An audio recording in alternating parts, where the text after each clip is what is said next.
You're listening to State of Obscurity.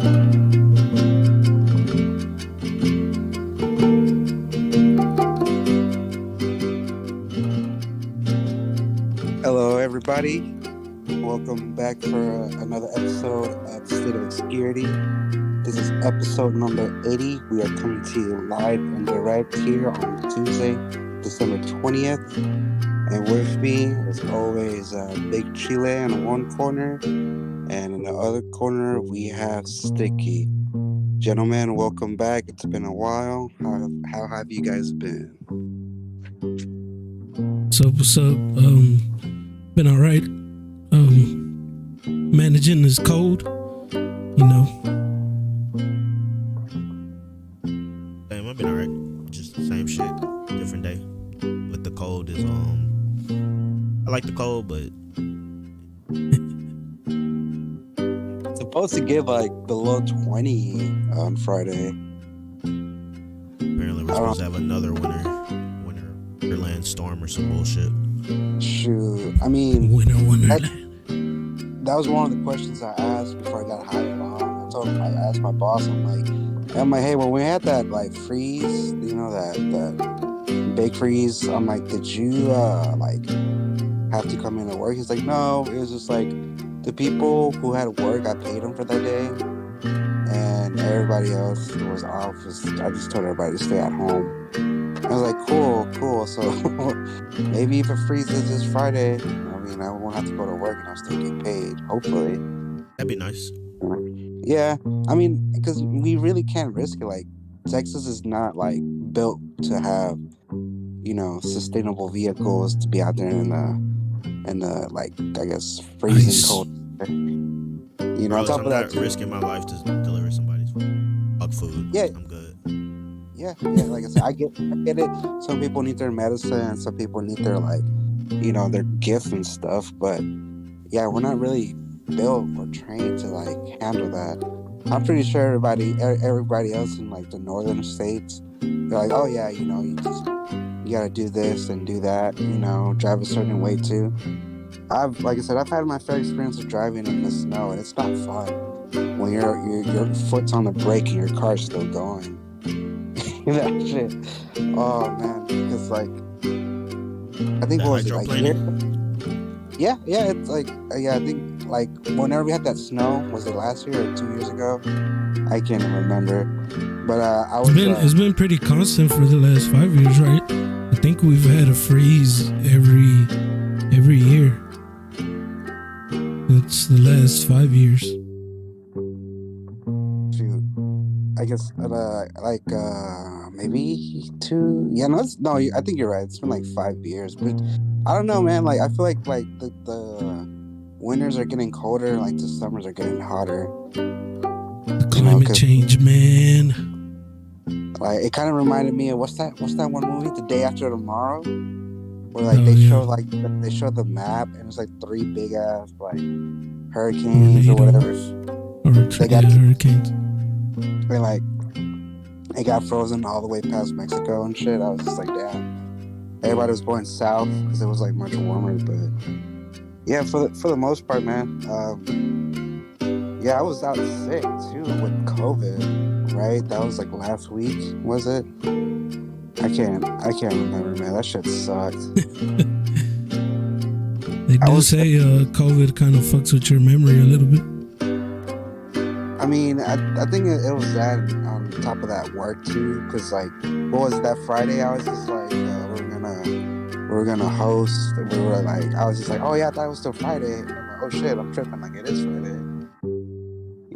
So it gets like that. It gets really busy. And then there was a COVID spike too. Also that happened, but I don't know. It was funny because I was talking to my woman, and I'm like, man, I just want to go on the internet and stir shit up. She's like, what do you want to do? I'm like, oh, I just want to post that. What's the point of getting the vaccine if you still could get COVID? That's kind of what happened to me. She's like, oh, don't do that. Don't go out there stirring a pot. Don't be a troll. I was just like, all right. I won't do it. But yeah, this is it. You gotta take them boosters, big dog. Man, I think it's a hard swipe to the left for me on that. Nah, yeah, I'm kind of over the whole getting shot. It's like y'all got flu shots before? Yeah. When I was like school, 10 or some shit, yeah. But even then, I don't even go get the flu shots. But I just don't like shots, man. If you do what you think is best for you. I'm not saying that you shouldn't do it. I'm just saying, I'm talking to anybody, not just you specifically. Y'all should go get if you think it's best for you to stay healthy, go get your shots, bro. But like I said, I think I'm just stubborn and old school. I think I believe in the one shot and it's over. Because like, I think if you're worried about like somebody, maybe kids or an older person in your life, you should definitely consider it, because your ignorance might cost somebody's life. So right. Yeah, I was quarantined for 5 days in a room, and like I mean, my lady obviously got it because she was sleeping next to me, but it's like a household of 6 people, and she's like, hope it doesn't go to anybody else, because that shit sucked. Like I said, I was coughing so hard it felt like my head was gonna pop. I was like, I've coughed before when I used to smoke, obviously, when you cough like that, you're like, oh fuck, you're just getting quote unquote high, but it's that good cough. I'm Was saying, it what they used to say? The louder you cough, the more it hits you. You coughing your fucking brains out. That should be hurting too. Yeah, I mean, damn.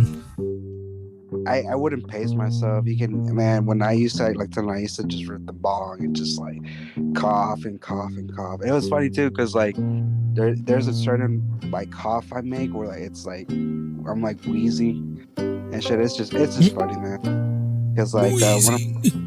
one of our friends, Screw Blue, he always laugh. He's like, "Damn, Alex," it's like you okay? And I'm like, "Yeah, I just ripped the shit out the bong." But anyways, this is episode 80, man. 20 away from 100. Hell yeah. Bro, my favorite high memory, I think about it to this day, was I believe it was the first time I ever got high, and I got fucking super high. This is the first time I knew. Well, first of all, it was my first time, but I didn't know that when you smoke enough weed or you do so much, you can actually start to hallucinate. Yeah. Yep. So for my first time, maybe it wasn't that I did that much. Maybe it was just because I was brand new to it. But I was seeing like shit moving. I was looking at a little logo, and it was like an I or L. It just jumped out and started dancing. And then I saw disco lights in the back. And I was just staring at it. And then I remember one of my homies from back then, his name is Berto. Shout out to Berto. He came in the room. He was high as fuck too. And he came in the room. There was like 3 other guys, but we were all fucked up. We weren't even talking to each other. We were just fucked up. And he comes in the room and he's like, "Man, all 3 of y'all motherfuckers are high as fuck." And then we just started laughing, bro, for like 5 minutes. And then he's just standing there. He's like, "Why the fuck are we laughing right now?" Everybody's like, "I don't know, man." It was my favorite memory. It's my go-to memory. I got one. My favorite high memory is shout out to Les Baked Goods, but I ate some edibles. And I was watching a movie on Netflix, and I don't know what the fuck, but I forgot the name of the fucking movie I was watching. But the whole time I was watching the movie, I had the fucking the narration on. Oh, the subtitles? Well, it was subtitles, but it was somebody like for hearing impaired. They were describing the whole movie. Oh, okay, yeah. I thought that's how the movie was. He was like describing every scene, and I watched the whole fucking movie like that. I was like, wait. Yeah, When I what got kind to of the end, I movie? was like, wait, what the fuck? We just watched this whole movie with the fucking narration on. That description shit is crazy. Now this next scene goes to somebody sitting in the house. Like, damn. I get it though. They're describing every like Yeah. detail, and I just thought that's how the fucking movie was. But yeah, smacked. I miss it. I ain't gonna lie. I miss it, but I don't miss it. I think one of Just my miss the favorite. feeling of back then. What's that, Alex? My bad. I think one of the favorite high memories I had was whenever we it was me and my buddy. It was like around winter time, so he's like he's the one kind of put me on, like, I guess, smoking. Well, it was just high times, right? We're just calling it high times. We're in the shed back, like we have to wait till after 9 o'clock. Our parents fell asleep. I snuck out, jumped out the window. I walked across the street where he lived at, met him in the shed, and he was just like, "Hey, I got this like new strain." I'm like, "What is it?" It's called G13, and I'm just like, "Okay, let's give it a shot." He took a hit, and he just stopped. He like froze, and he started looking around, and I was just like, "You good?" He goes, "Just like, here, like, do a hit," and I'm like, "Okay."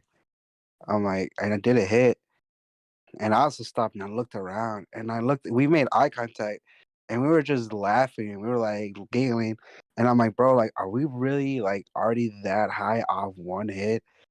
He was just like, "Yeah, man." It's just like, that shit's fucking strong. He's just like, "Let me stand up real quick." This fool stood up. He tripped over the lawnmower, tipped over the Oh, fuck. gasoline, he spilled on the ground. I'm laughing. I laughed so hard the chair I was sitting on broke. I landed on the gasoline, Damn. and God yeah, damn. Drop the blunt. For it real. was so funny because I landed on the gasoline, and then I'm like, "Fuck, I'm all wet now." And I look up at him and looked at each other. We just laughed our asses off, you know. But You were there is literally gassed up. there That there gas on your ass. there is one story, and I think Sticky, I know you know this story. Like this, the one Screw Blue always tells me Oh to my say. god. Go ahead. Should I? So, I think we oh my talked God. about it before, but let's rehash it for Bro. if there's people that haven't heard that story. Go ahead. All right, Screw Blue. If you're listening, this is for you, man. This is your favorite story because it cracks you up. It cracks you up. But so there was it was three of us. Well, no, it was one, two, three, four. I think like 4 or 5 of us, and we're going to a park, and it's a mutual, a lot of mutuals. That means Sticky now.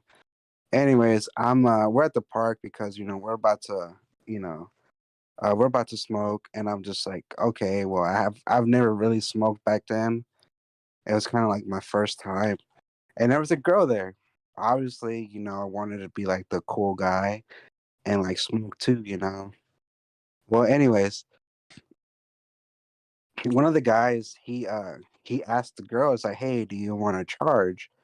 And the way I can describe it as a charge is that he basically turns the blunt from the fire head into his mouth and he just blows out smoke, right? And the two people, they lock fingers together and they make like a tunnel with their hands, and it's a straight shot. It's basically like a steamroller. I don't know if you guys ever hit a steamroller, but it's that much amount of smoke. Well, he does it, and I look at it, and I'm just like, holy shit! Like he almost kissed her, And then The I fuck? was just like, that. Like I'm like, that's kind of cool. And then she turns around and she's like, does anybody else want to charge? And like automatically, I'm like, yes, I want one. And she's like, okay, he's gonna give it to you.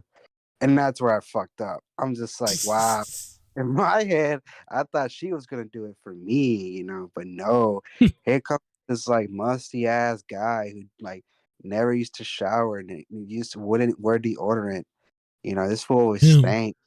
He's like, okay, okay, I'm gonna go ahead and like do it. And I'm like, I'm over here like, fuck, bro, like this shit sucks. Like I can't back out now. I can't. So, anyways, like we're all kind of no, like I said, I don't mean to say this in a bad way, but we lock fingers, no homo, And then he blows smoke in my mouth, and let me tell you, that shit was so bad, not because of how much smoke I took, just because that shit tasted like fish. That shit, That like skunk. you open up a can of sardines and you drink that juice. That's what that shit tasted Ugh. like. That shit Damn. so bad. And I'm coughing my ass off. I'm over here holding my chest.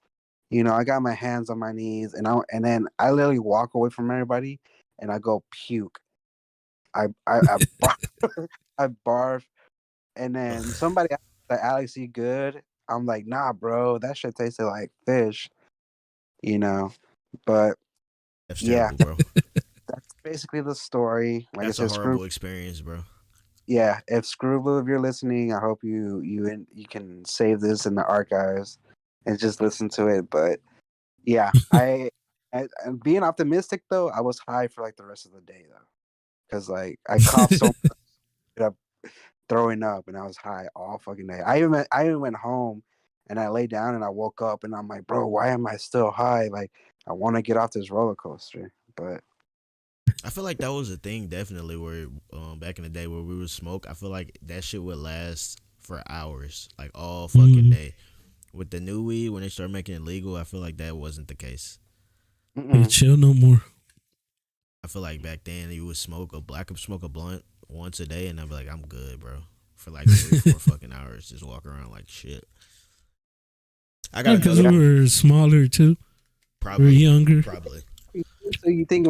I mean, I think even now, even when like like, I guess throughout the time that I smoked, when I had a tolerance break, there was some strains that were like the one hitter quitters, I would call them.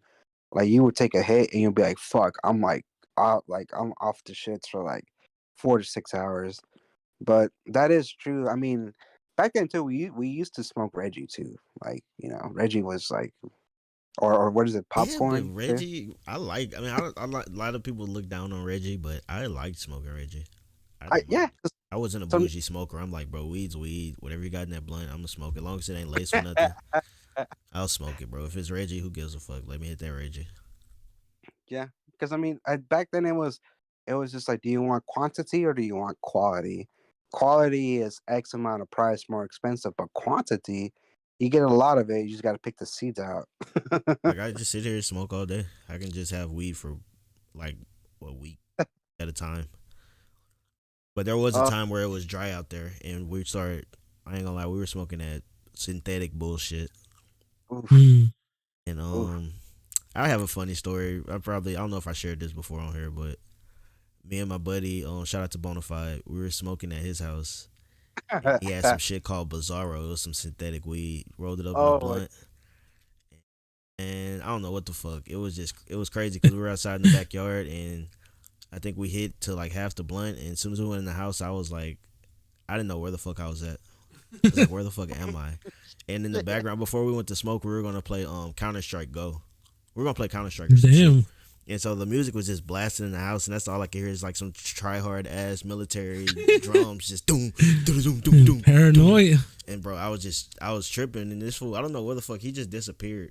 And so I was just The walking around his fuck? house like, where the fuck am I? Whose house is this? And then I went like to the back where he was just laying in Damn. bed, and he was just looking like he also For had this look dead. on his face like he was just pissed the fuck off. Damn. And I was just looking at him like, fuck is that? And I'm like, and then he looked at me, and I'm like, damn, I'm about to fight for my life. Like we're about to kill each. One of us is gonna die right now. Oh That was shit. like the thought in my mind. And then I don't know. I just turned around and just sat on the couch, and he came back, and he was like, dude,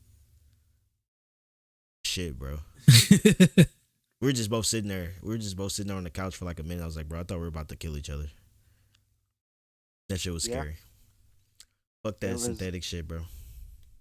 yeah, that was there. Like I said, we've had. I think so. If Afro Nimbus was here, and if I remember, I think we tried that too.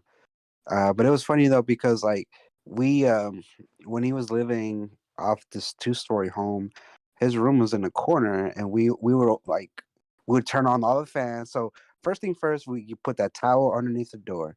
I You don't think know that really what. worked? I don't know. That's like I really don't know that. You know, like but he would put the towel on the door because we wouldn't want to go like The it wet was towel. yeah, it was too sketchy for us to tell his mom, "Oh, hey, we're just gonna go outside." Like she knew what was up. She wasn't dumb. You know, she knew what we were doing. So Stelante would just he would just roll up a towel, put it on the door. We crack the window open. We would have a fan in there from the door facing out the window. Did y'all make a And it, sploof? yeah, Like one I of the the little things with the fucking dryer sheets all inside? oh that was dude, that was Alfredo's nemesis like skill right there. He was just like, here, okay, this. I'm like, what is this? He's like, it's like a what is it, a paper roll, whatever, with the with the sheets inside of it, and like he had one like outside of it with the rubber band on. He's Yeah. like, okay, take a small hit and then blow it through that. And I did it, and then we would look at each other like, does it smell? It's like, no, it doesn't. You know, Yeah, but y'all don't know, bro. Y'all the ones in the room Yeah. smoking. So that's why I'm yeah, like, did that shit ever Can't really tell. work? I honestly think it did, but yeah, I remember doing that bizarro stuff because there were some times where like shit was dry. Like you would hit up like 5 people, 5 people would hit up like 2 people they know, and you couldn't find that shit. So Mm. yeah, That been was the there, worst. especially around the holidays. Like people are like out of town, or they're sold out, or they're probably taxing like a motherfucker. The dry spells were always the worst because you're like, what am I gonna do? You go and you get your little roaches and you start breaking them up, and then you put them in the bowl, and then you put like a little keef on them, and then you just rip the bowl and just hope to be high all day, but you're only high for like 4 hours. That's what I like to call a generation bowl. Just taking, or I roll a generation blunt, just a bunch of roaches, break them down, and then put them in a new blunt. Oh, the new But that was generation. the worst, bro. That and then going through a third party to get weed. It's like the middleman shit, where it's like, oh, well, give me your money and then I'll go get it for you. And it's like, Oh yeah. fuck that. Yeah. I got fucking ripped off so many times with that bullshit. Mm.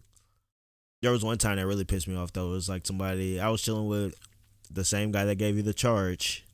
I was chilling with that guy, and I was like, I would think I was trying to buy like $60 in Reggie. But I was like, bro, we should go to the store and get some change because I don't. All I had was a fucking straight up $100 bill. And so he's telling the dealer, and the dealer's like, "Oh, I got change." And then so the dealer pulls up, he gives him the money, and he gives him a bag with probably like it's probably like $20 worth of weed in there. Oh no. And then motherfucker took off with all the money. I'm like, bro, Damn. what the fuck? I was so pissed. I didn't want to smoke, but I'm like, fuck it. I'm gonna just smoke this shit. But I'll never. That was the last time I ever was like, I'm going through a third party to get weed. Ever Yeah. since then, I'm like, I gotta know the dealer. I'm going to that person. I'm giving him the money. Like here's a weird question. Would you ever like wait yourself afterwards or whenever you would get it? Because that always happened to me whenever I would always like go to somebody I know, but he would like scale it out for me, like in front of me. You know, That was the there best. yeah, because there were some times where like you know how much you would get, you know, and sometimes it kind of looks sketchy because it's condensed, you know, it's like really like compact, you know, but yeah, there was a time where I was like purchasing a lot, so I was like I bought my own scale, and there was one time where like it was off by like 4 grams, and like I took a picture of it and I sent it to the drug dealer, and I don't know what made me do that. Like I don't know why. Like I thought like if there wasn't gonna be any consequences, Big but conies. he was just like, oh, it's just like he's like, did you weigh it after like I got it for you? And I'm like, yeah. I'm like 4 short. He's just like, well, you can go get it from somebody else. Don't ever hit me back up, you know. And I was just like, damn. Fucking All right. asshole. Fuck that guy. Disrespect. Bad business. Fuck him. Nah, you're right, but you're. I don't think it's nothing wrong with you weighing it. There was plenty of times where I told people like, bro, this is not what you said you were gonna tell me, and they were good Samaritans about it. Luckily, they weren't assholes, and they're like, oh, I got you next time. I'm gonna give you a little bit extra, and they did. They did. But I started learning to eyeball my shit. Mhm. Because I scaled it a couple times because I had a scale, but then I just gave the scale to some other dealer because he was like, man, I'm trying to sell weed, but I don't have a scale. I was like, here you go. And he gave me some weed for giving him the scale or whatever. But I started learning to, like, because I would, like you said, eventually over time when you go and watch somebody weigh your shit out so many times, you just kind of know what it looks. I just started learning to eyeball it. So I know what the hell I'm getting. Like, yeah, that's not fucking an eighth, bro. Yeah, I mean it's crazy too because like I think when I went to go buy a scale, like the person who was selling it to me, like he was cool. He was really selling it to me because like he took it out from the box. He got brand new batteries. He had like the little weights to scale it out, make sure it worked. But he told me that you can get in huge ass trouble for having it in your vehicle. You know, if you just have it there and they A pull you over. scale? And, yeah, Mhm. yeah, I know that. Because they It's like, already yeah, think you're trying to distribute or some shit. yeah, 100%, man. Like he was just like, yeah, it's just like if you're trying to drive around this, even if you have it in the original box, not open, you can get in huge amount of trouble. You know, it's just like, damn. Yeah, for anybody listening out there who don't know, yeah, don't carry a scale around you. You know, even if you're not using it, even if you found it too, like you'll get in so much trouble. At least here in Texas, you know, because it ain't legal for us out here. But I do want to say though, I do want to touch one last thing on it. Was that I think the only awkward part, whenever it comes to like I guess uh, supply and demand, is whenever the money gets counted in front of you.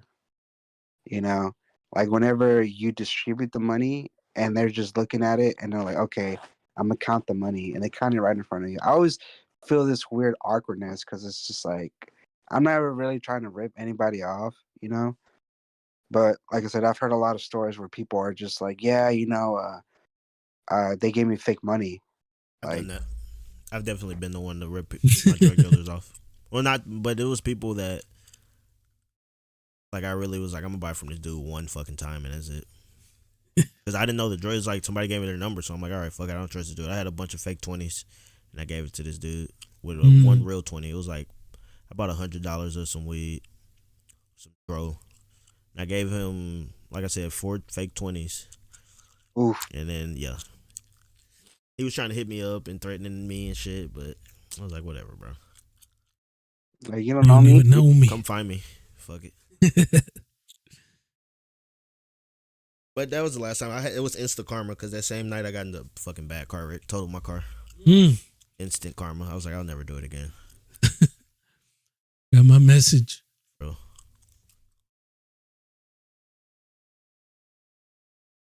Smoking weed was a time of my life. It was a long time of my life. And not saying I will never do it again, but It was a I good feel time. like I kind of grew out of it a little bit, Mm, Saying, I mean, like we used to do it a lot. bro. Every Like fucking day, every day, yeah, religiously. Wake up, hit a bowl, fucking before I go to work, smoke a blunt. Lunch break, smoke a blunt. Come back home, got a blunt ready. yeah. Like even whenever we had days off, like we would game all day and be like, all right, it's like before we do this, let me take a hit. He's like, oh, you And about we're to take? all like smoke break and shit in the middle of our sessions. Like, yeah, let's go, bro. Yeah. Some of us would disappear, come back hours later, and shit. He's like, I thought you were just gonna go hit a bowl. What happened? You're like I 4 hours fucking old. knocked out, bro. I took a little cat nap. Fuck it. Yeah, but and then like I said, like it's already like at a point where I'm just like, okay, well, I really don't need it. I really don't want it. Plus it's a so much better feeling too, because in our positions or any of those good paying positions, like if you get in an accident, if a hammer falls on your toe, you gotta go and Yeah, you- drug test instantly for yeah, anything. for mm, anything. And if you really don't have that weight of like, fuck, I'm about to lose my livelihood. Like I'm about to like lose everything. It's about to hit the reset button. Or trying to Like make the sure that your fake piss is fucking warm enough before you go take your drug test and all that shit, and trying to make sure you do it right and all that. And it's like, all right, man, I ain't gotta. yeah, It's worry free. But also yeah. for me, a bunch of like towards the end, where I start getting towards the end of smoking, it's a bunch of weed I was buying was like maybe it was just bad weed, maybe it had some shit in it, maybe it was fake weed. I don't know, but there was a bunch where I'm like, I was smoking, I'm like, this don't feel like weed. I mm. feel like I was high off something else. I don't know. Like I would get the sweats. I would fucking Damn. be not even paranoid, but just be like my head's just rushing like a motherfucker. And I'm like, bro, this never happened from just smoking back in the day. I don't know. Yeah, because I remember growing up, whenever we would buy like Reggie, people would tell us, "Oh, it's not sprayed with I forgot what it's called." But whenever, Pesticides and shit. Oh yeah, yeah. like spray with something. There was one key word I can't remember, because that way it was coming from the motherland, Mexico, Right. and they would spray it, and then sometimes you would run into that shit too. But yeah, that's another thing too. Like the stuff nowadays, it smells really good, but at the same time, you don't know It if don't it's what's smoke as good, bro. That's what I'm like. yeah. That legal shit is just weird to me. They're making it legal everywhere, and it's like, oh, I'm gonna go get it from the dispensary. I'm like, I still would rather get it from a So The fucking like I legal dude said, in the trap motherfucker. house. yeah, like I rather get it from the trap house, to be honest, because when you go to the dispensaries, like they're only allowed to sell it, but the what you're getting only just like it only extracts an X amount of THC. Now, like I said, I feel like when we were growing up and like doing it, it would be like 60 to 80%, THC. To whereas you go to the dispensaries, some of that stuff only has like 30 to 40%. That's what I'm saying. That You high know? doesn't last. Like with the newer weed, where I was some of the shit I was smoking is like I could smoke it, and then an hour, 30 minutes later, I'm like I smoke a blunt, and then I'm like, all right, I'm gonna hit a bowl. I'm gonna hit a Right. bowl. I'm gonna hit a bowl. But like versus when we were younger, and like you said, maybe because we were just kids, fucking Better metabolism, yeah, maybe. shit like that, just hitting us differently because we're Right. younger.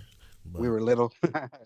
Our that shit brain's was not fully lasting developed. all fucking day, bro. It was like every high was like kind of magical. It's I swear. I remember an adventure. my maybe it was my I don't know if it was my 18th or 21st birthday, but I remember it was just like an adventure, bro. Just smoking. I went Mm. to the same guy that gave Alex a charge, same dude that got ripped off. Well, that got ripped off by the drug dealer. We are just chilling at his house listening to Kid Cudi's Man on the Moon album. I remember just laying on this motherfucker's Oof. bed looking at the ceiling fan, and it's like I was stoning a motherfucker, but I felt like every song was taking me to a fucking like a level. Going to the It's like moon. another, yeah, bro. Straight up, it felt like I was elevating on every song. Like, oh shit, it was crazy. It was just like I said, those highs back then just felt really magical. I would have to agree because like the music was super essential, especially like when we were young and stuff like that. Like I remember, what is it? My one of my teachers gave me the Pink Floyd. He's kind of the one who got me into Pink Floyd because like he had like the CD on his desk. He had all these like old like classic rock stuff. What used to be classic rock back in the day? Because now Weezer's classic rock, and I'm just like, fuck, I'm not that old. But he he had a CD there with the triangle and the rainbow, and I'm like, what's that? He was like, Pink Floyd. He's like, do you not know who Pink Floyd is? And I'm like, no. He was just like, because um, quick story. Basically, at the end of the day, it was the last 3 periods of school. If you had a vehicle, you would be able to go home. Me, never had a This was car. in high school or what? Yeah, this is in high school. So, like I said, I wouldn't have a car, and like everybody's like, "Where do you live at, Alex?" Oh, I live over there in at Scarsdale, and they're like, "Oh, bro, I live over here on like the other side of Fuqua or whatever." Like nobody lived where I lived, and I didn't have any gas money, so I would just hang out with the teacher in his office. He would like, I would just because he had a couch in there and he had like a radio in there, and it was cool. Like it was a really cool because he had like a car radio inside the office, you know, and it was pretty cool. But anyways, back to the story. He had Pink Floyd on his desk. He's like, I want you to take this and go home and listen to it, and then bring it back to me and tell me what you think of it. So I go home and like I'm over here like, okay, if I'm gonna listen to this, I'm gonna smoke. So I wait till like nighttime. It's 8 o'clock. I go outside the window. Well, actually, I'm really lazy. I just lean out the window and I take a hit, and I lay down. I close my eyes. I put the headphones on. Literally, the whole album played, dude, and it was so magical. It was so amazing. Like had so many. What is it? I saw so many things with my eyes closed. It wasn't really more like a hallucinations. It was more like not geometric patterns, but it was just very like trippy. I would say. And yeah, like I said, mentioning the fact that back then it used to be like adventures, it used to be like a trip. It really was, man. Like I said, that's why ever since then I'm like, anytime I ever do it, I like to have music. Or at least be doing something, because you get lost in it, bro. Like I don't know what it is, but like you get soaked into it. Everything around just kind of just Everything's it's, better, bro. Even yeah. like it's the same thing. I forgot. I think it's Seth Rogen said it, but it's like everything's better and shit. And even food, you just start eating and it's like, yo, everything tastes fucking good right now. Remember we had recorded ourselves one time because we're like, I wonder how we act when we're high. Because in the moment when you're high, you're thinking you're like, I guess because your brain is working so much, you're thinking that you're doing this and doing that. So there's a video out there somewhere of me, my cousin, high as fuck, eating Jack in a Box, and I remember we looked at it the next day. We weren't doing shit, bro. We were just eating. And then every now and then, like one of us would just be like, ha, we would just giggle because we were so high. We were thinking about shit. We're like, the fuck. But this whole time we're like, man, I wonder, because you know how you get that slight paranoia is like, I feel like I look high to somebody else. So we're like, I wonder if we look high, like by the things that we do or whatever. We looked at that fucking, we weren't doing shit, bro. We're just sitting there. We ate, the only thing that did trip us out, we didn't realize, I guess whenever we did it, because we used to always, tacos. Shout out to Jack in the Box. Jack in the Box tacos, bro. And but I guess they were running a special, or I don't know what the fuck was going on. But that day, instead of the regular tacos, they gave us the monster ones. I think it was the first time they had came out with the monster tacos. And the next day, while we were watching the video, we're like, were those tacos bigger than fucking usual? We're like, yeah. So we didn't even know, but the motherfuckers gave us a fucking monster taco. I guess that's when they were coming out and they were running that promotion. Because for a while, the monster tacos were 2 for 1 also. And then they changed it up. They're like, no, we could charge more for these motherfuckers. But $2.99. yeah, there's a video out there. I must have been like 18, 17. Yeah, and like, go ahead. no, I was gonna say, and also even if like you take a hit and you're out in nature, bro, and you're just walking, you're like at a trail, or you're even like out socializing, like it's funny because like I'm in my head so much, like whenever I was doing it, like I would work at the mall, and I would like I would always do it after work. I would never do it during work because one thing about me is that I would get annoyed if someone's over here trying to talk to me and shit like that. There was one time where I did it at work and I was so annoyed because I was just trying to sit there and just kind of just marinate in my brain, just bake. People would come up to me, but nobody knew that was my secret, Captain. Like nobody ever knew if I was high or not. Even to this day, people don't know. Like if I do smoke, they don't know if I'm high or not. But I would just be walking around and just looking around the trees. Like I could see the details of the branches and shit like that. It just feels so fucking good. Supervision. I think there was one time when I was doing Uber, I literally went to the store. I still don't know how to roll to save my life, so I try to roll blunt. And I go to Galveston and I park the car. I walk to the beach and I just sit there and I spark it up. And that was probably one of like the most like I don't know like self like enlightenment like self healing. I don't know what it was, but it felt so freaking good. But what were you gonna say, Sticky? I was just gonna shout out Taco Bell, beefy crunch burritos, fucking flaming hot burrito. They had them for $1. That was like my favorite fucking high food right there, bro. That shit was fire. Flaming hot Fritos, some rice, some ground beef, some cheese. See, but it took whenever am I tripping? But whenever we were growing up, didn't it take them a while before they jumped on the fucking late night shit? Yeah, they didn't have that late night. They did, and then eventually they started coming out with that third meal saying or fourth meal bullshit. Yeah, they started coming out with the like the munchie shit. Oh well, Jack in the Box definitely jumped on that with the munchie deals. But Taco Bell wasn't doing that shit, right? They wasn't, but then they start having that late night open at like 3. Yeah, because that's the only reason, literally the only reason we'll go to Jack, because that's about the only place, bro. 24, right? Other than Whataburger, but I mean, we didn't have Whataburger money. It was something about it was yeah. Like you want to eat pretty cheap, much. That's on like Taco Bell. It had $1 like a premium type of burrito, bro, and that shit was magical. That was my favorite shit to eat. The beefy five, because that was the thing. Like, I remember I would be like, okay, I got like $30. I'm gonna spend 20 on weed, and then maybe keep 10 to myself. And then, the dealer's like, well, if you give me 5, I'll give you more. And be like, fuck, okay, like I spent $25, I got $30 out of 30, I got $5. I would go to what used to be CVS, buy 2 Arizona teas for $1, and then go to Taco Bell across the street from it. You know what I'm talking about in Scarsdale. Yeah. Mm-hmm. And then I would buy a beefy 5-layer. I would buy 2 beefy 5-layers. What is it? Crunchy Taco Supreme, and then that was pretty much it, and that would come out to like $3.50, and because I mean, like I said, shout out to them, because back in the day, like you could totally expand your dollar, like I said, the I remember getting sent to Jack in the Box to get an order of 40 tacos, and that felt so bad, but that shit was like $22. I think we did that one time, bro. We pulled up to Taco Bell, ordered like 20, 30 tacos. I know they were pissed off. They be mad, bro. They be fucking mad. Fuck, fat ass motherfucker. They be mad, bro.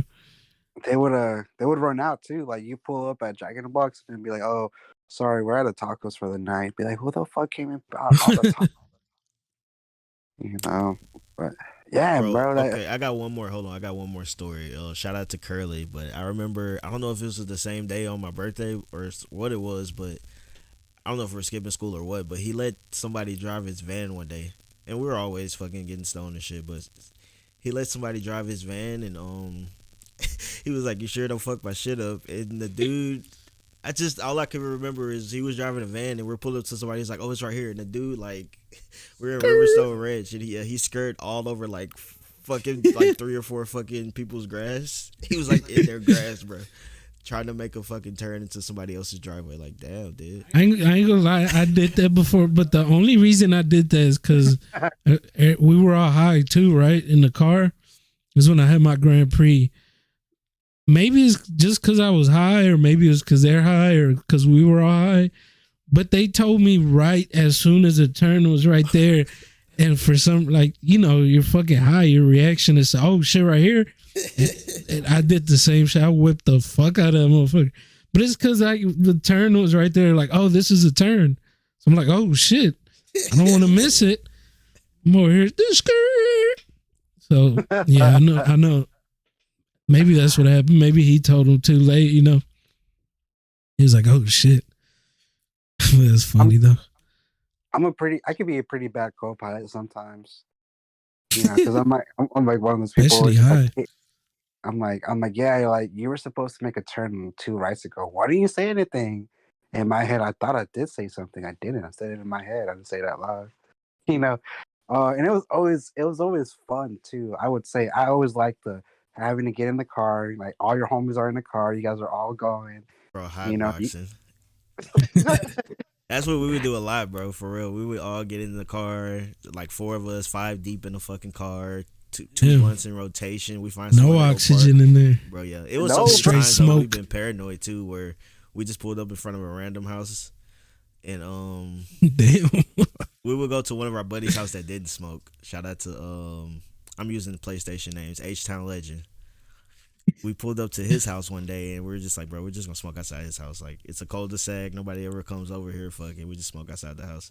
But one day we went to another one of our buddies' house, but he didn't smoke either. But we were just parked outside of his house, and we had the windows kind of cracked. And his neighbor came outside, and I swear we heard him calling the cops. Oh He shit! was like, yeah, is this the? It was like, I don't know. It was just like, Houston police. What's your problem? And as soon as we heard that, he started his car. We just took off, bro. We're like, fuck, bro. And that was the thing, bro. Like, back then, bro, we would finding where to smoke was always somewhat hard, somewhat easy, because it would, like, you would go to the most like abstract place. You would like go to like a ditch, like where there's like a little tunnel, go underneath, and be like, oh, this is kind of cool, but it stinks. Riverstone Ranch had that, like, in that they have like a trail in the middle. It's a big lake, and you can go to the bottom where a bunch of our homies tagged it up down there. And then motherfuckers over the years came down and tagged. They tagged that shit up first. Then people over the years came up there and started tagging it over our shit. So it was like, fuck.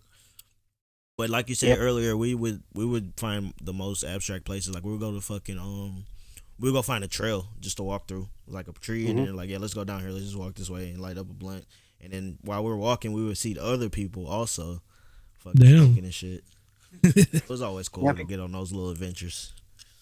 Yeah, it was very, like I said, and like I said, I always wanted someone to do it safe, because like, like me and my pops, we always bumped heads because I'm just like I can just do it outside, but let me do it in the backyard.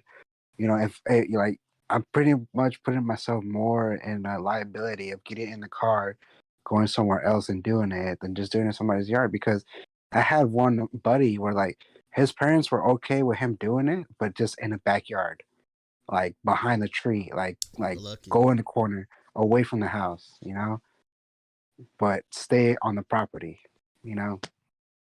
And I was never that lucky, bro. My dad was a cop, and I was an idiot. I was so disrespectful thinking about it. I would be smoking in the house, thinking that I'm a like open all the windows in the house, thinking that I'm a fucking get the smell out by the time he comes home. I try to spray some blunt effects. He came home one day like, why the fuck does the house smell like fucking roach spray? I'm like, oh shit. I got caught so many times, bro. I had too many. Like, I had like a little vaporizer. He found that shit, threw it away. I had a bong. I was looking for it one day. I was like, where the fuck is my bong? I'm like, my dad. Shit. I had one day, I remember, same thing with Bonafide. We were just smoking in the It's when like whenever I Watch the Throne, we were listening to Watch the Throne, Chop the Screwed, and we are just smoking in my the driveway of my house where I was staying at, and we probably smoked like 3 blunts, bro. I had a big ass, I don't know, it was probably like a pound of fucking Reggie. That shit was potent, like you could smell the shit. And I'm pretty sure my dad, he came in there because I was looking for it the next day, and that shit was gone. He was like, "Yeah, I flushed it down the toilet." I was like, "Fuck!" I was so fucking. I was mad, but I was like, I get it. Now I get it. I was mad then, but now I'm like, I totally fucking understand. I was disrespectful as fuck. I'm sorry, Dad. I was gonna ask, like, knowing, what y'all went through, well, what we went through, because I used to smoke too. Then let's say y'all end up having a kid. Let's say a son specifically. What would y'all say to him? Starting to smoke, becoming a little pothead. What would y'all think about that? I mean, I'm gonna let Sticky go first because like mine's kind of like half and half because like I have I would stepson. go ahead. You can go ahead. Yeah. Well, like okay, so growing up, my thing was always like my dad's kicking me out. He doesn't want like Sticky said, he doesn't want me to disrespect in his house, and I get that, but I would take it more on the approach. Now, okay, if it was say me having a kid with somebody else, right? Let's just imagine that scenario. I have a boy, I have a girl, they start smoking. I find out they're smoking. It's gonna be more of an easy talk for me than how my dad had it with me, because my pops was like, "Oh, pinche marihuanero, you're over here trying to burn down it, blah blah blah." Hispanic culture, right? They're like, "You're gonna end up in jail and all that stuff." You know, Me personally, I would just be honest with them and just be like, "Hey, look, like." I used to do it. I used to do it all the time, every day. Even some of the uncles that you're really cool with, that you met, my friends, And I just want to tell you two things: like, be safe about it, and don't let your mom find out. You know, because like I said, like if you're gonna do it, you know, do it here in the house, but don't get caught. Because there's two scenarios where say I'm still smoking and I have a kid, I'm like, if you get caught, I'm gonna get caught. You know, it's the end of it. And number two, it's just like if you're gonna do it here, don't make it into a clique. This is just for you. I don't want to come home one day after work, go to the backyard and see like 6 people sitting around a table. Like I don't want to see. If it's you and 2 other people, that's cool, but I don't want it to become a group. But if you're gonna do it at home. Don't go out there in the streets because I didn't have that like I said that I don't even know the word. I just didn't have that privilege to do it in the backyard and not get in trouble. Because I don't want you to go out there in the world and do it and then get caught and then you're calling me from a jail because you got caught with a gram or two. Obviously the laws have changed now. I was gonna say a gram or two. They wouldn't do shit for that, no. Yeah, now and back then, that's another thing too. Like back then, dude. Like when we were doing it, you would get caught with anything. You would go to jail or you would get fined. But mostly you would go to jail.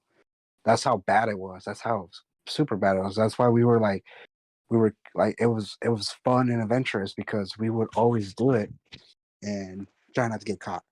That was the Have to number one find some thing. way to be super secretive about it. And on top, like you said, second thing is you gotta hide your stash. You gotta make sure it doesn't smell. Your parents don't find out about it. Now going back to the other scenario where like say one of the ones here, well, luckily, like I said, it'd probably be the same conversation, but at the same time, it's gonna be more of a no because my significant other, she has a zero tolerance policy on anything that has to do with drugs. Zero tolerance. So it's a very different conversation how it would be carried because if it was my own with a whole other different person, then I would be like, okay, look, do it here, do it that. Now these right here, they're boys. I would be like, hey, look, I used to do it. just know that if you get caught by your mom, you're dead. That's it. You're Like dead. you're dead meat. Like In I said, trouble. and it and it's bad too because if they doing it, she's gonna come straight to me. You know, I think that's worse because she might see them doing it or she might smell it, and then she's gonna look at me, and because she Mm. knows that I used to do it before I got with her, right? And I used to do it every day. So, like I said, I would just be like, "Hey, bro, like that's cool, but don't smell like it. Don't get your eyes red. Don't don't get caught out there on the street because it's gonna be both of our asses, you know." But I don't know. That's just how I would approach it because, like I said, growing up, I would always get kicked out. It was also a zero tolerance thing. But Mm. like I said, I just feel like if your own child is gonna do it, I'm not saying let them do it in the house because there are some places where I go deliver and they do it in the garage. Like I'll drop off a package and I'll walk right in front of the garage and you can see the chair in the corner, the little things that they stay like the ashtray and everything. So that's good because number one, you won't get in trouble. That's the big thing about doing it because in Texas it's illegal, and if you get caught, you get in trouble. You know, I wish it wasn't like that, but we're working on it. It is what it is. I've been offered on my route. I've been offered by multiple people while they're smoking. Like, hey man, you want to hit this? Come on, man, hit this. People that smoke weed like to share so much, bro. yeah. Everything. It's like, oh, you want some of this? Yeah, it's better to. I would rather smoke with somebody than smoke by myself. It's like, hey man, come on, hit this shit, bro. Come on. But for me, I would it'd be the same thing. I wouldn't trip on it because I'd be the same way. I'm like, yo, I grew up smoking a lot of weed, so I understand, But it's the same thing. It's like I'd rather you smoke it here at the house, smoke it at home, than go out there and be smoking it with or getting caught or getting in trouble or just doing some dumb shit out there and getting high or driving while high. You're not that great of a driver and shit. So I would much rather you just smoke at home. And I would just I wouldn't care, honestly. I wouldn't trip if I was caught my kid smoking. I would just sit down, have a conversation with him, and just hopefully that they're not gonna be. I would try to talk to them about all the drugs at that point because it's like, yeah, there's more shit than just weed, but I would rather you just do this than be doing any fucking thing else. Mm. So that would be my whole thing. I wouldn't care, and I would explain. Hopefully, my significant other, whoever the mom is like, yo, it's better for them to just be here and smoke it if they're gonna do it than, but be out with their friends and they get in trouble or them running with a bad crowd or whatever the fuck. Yeah. And I would just tell them to be careful. Like, always know what you're smoking. Always know what you're smoking, and always know who's rolling that shit. Have trust in who's rolling your shit up, because some people like to play funny games. There's parents that have gotten in trouble because they decide to go out and buy it for their kids, but their reasoning is that, like what you said, is you just don't know where you're gonna get it from. So some of the parents are like, "Let me get it.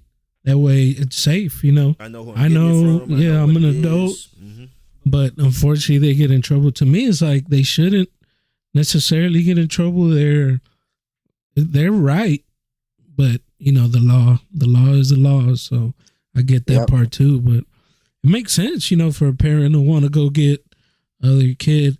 I've already talked to mine. I mean, mine are super young, especially my daughter, but I've already talked to them because I know, we know how it is, bro. School, you'll be learning about that shit already, bro. Yeah, I'd rather me at least talk about it, they're kids, so they're like, oh, I'll never do that, right? They still believe in, the whole drugs are bad thing that they teach at school.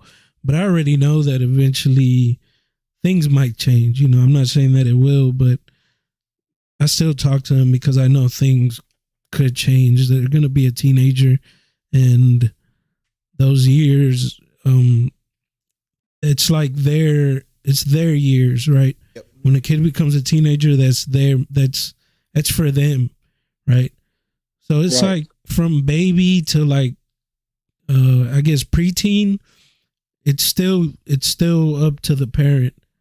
You know, I don't know if that makes sense. It's still like it's still my responsibility to say, right, I can still have a way to talk to my kid and they'll still listen. But once you hit that teenage, I mean, it's not specifically teenage, but you know, as soon as kids hit teenage, there's something about it that There's their whole stages. mind shifts. It becomes like it's on them at that point, right? Yeah. Because they're going to school, they're doing things that we don't necessarily know and Yeah, we they're don't hanging hear out with their about. friends. They're getting influenced by their friends. I mean, you may not want them to Yep. be, but That's gonna happen, yeah, right? you hanging around So, people is like all. And that's what happened with me. I didn't even start off smoking. I started off doing pills. So I mm, took fucking ecstasy and fucking I don't Yellow even know what school the buses yellow school buses, whatever the fuck that is, but yeah, I was doing that bullshit. or Bars, bars. handlebars, and yeah, I didn't like the handlebars, so I instantly stopped doing that. I switched over to ecstasy. I was in love with that shit for a while, but it's like Mm. every time we would skip, everybody would just be smoking. And one day Yeah. they just had a bong, a Sprite bottle bong, homemade bong, and I was like, "Fuck it!" I ripped that shit.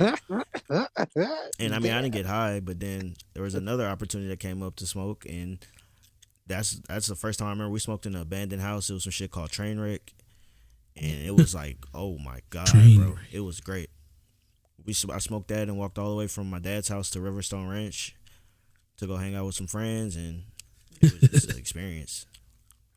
We were sitting by a ditch, and that was like I could hear flies, like you know you can hear flies when they fly close to you, but I could like I don't know, I could just really like hear the flies like. like they're talking to you.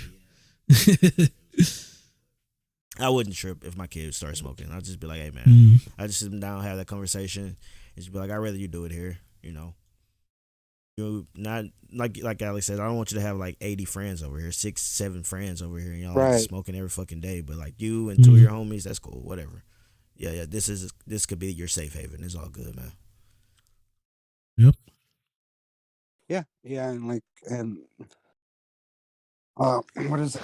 I did want to add into that was that you know like I said, it's really huge on the influence too, because like I said, I didn't come around it because it was they're curly like the friend group we had back then. Like everybody else started doing it, and I was still kind of like, well, I'm never gonna do it. And then one day I was just like, you know what?